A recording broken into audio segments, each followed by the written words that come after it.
Ken has just really just placed the windshield up in a relative position. It actually goes underneath these braces, but that's kind of what we've got today. The challenges were several.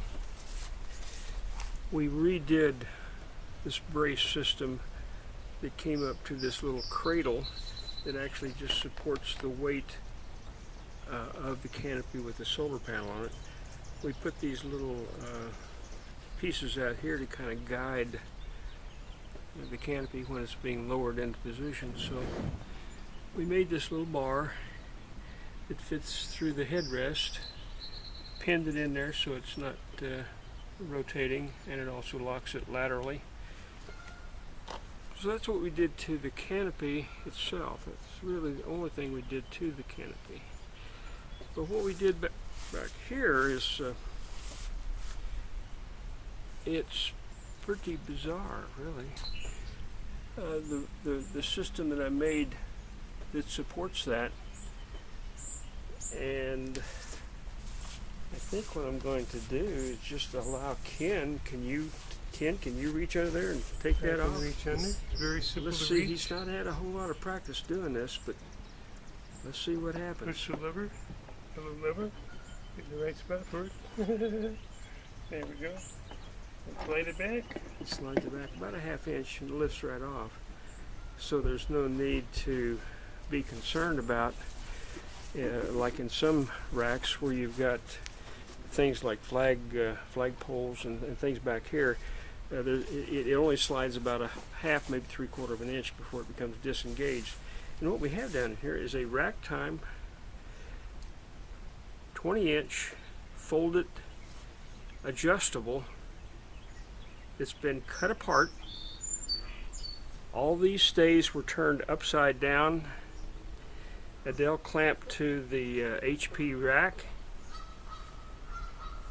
and we have a snap-it system that is extremely stable on the back of an HP Scorpion S Pedelec.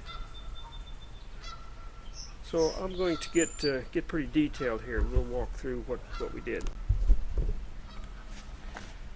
What we've done is we used the only access that we had to the rack thread-wise was this port here. It had a shorter 5mm screw. I've replaced that with a longer 5mm screw, and all of these braces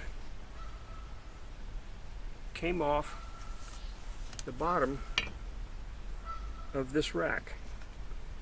If you look at this rack stay lower assembly, you begin to realize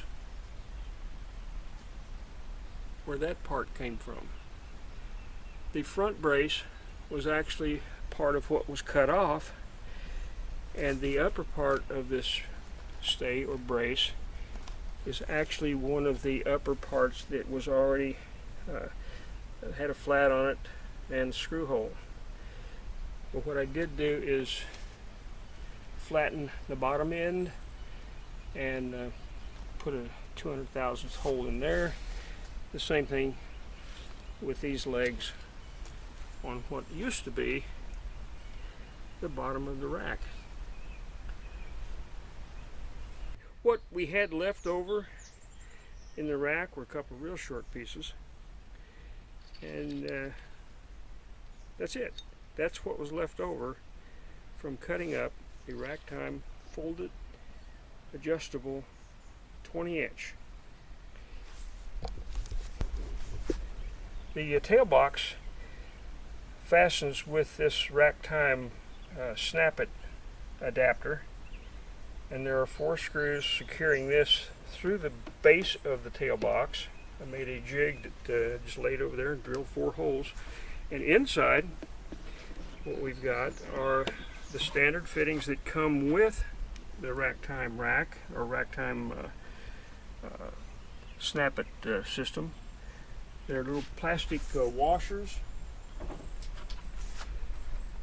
that look like that. The screw is a deep thread self-tapping type of screw. And so everything that was used to put that rack time snap-it system to this tail box was a standard piece, a standard rack time item. And the base of this snap-it system are 4 little pins, and those pins plug into these ports that are on these metal brace pieces. So the snap-it system just snaps in, and on the front there's a little lever that's spring-loaded. When raised, it just snaps right off.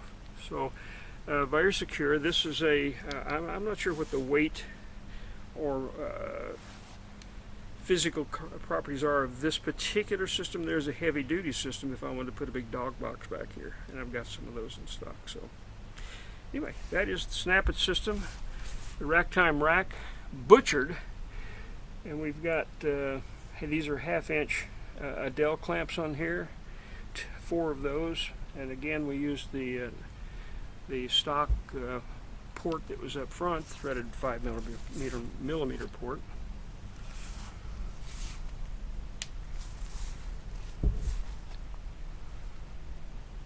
So that's it. That's the base of our tail box.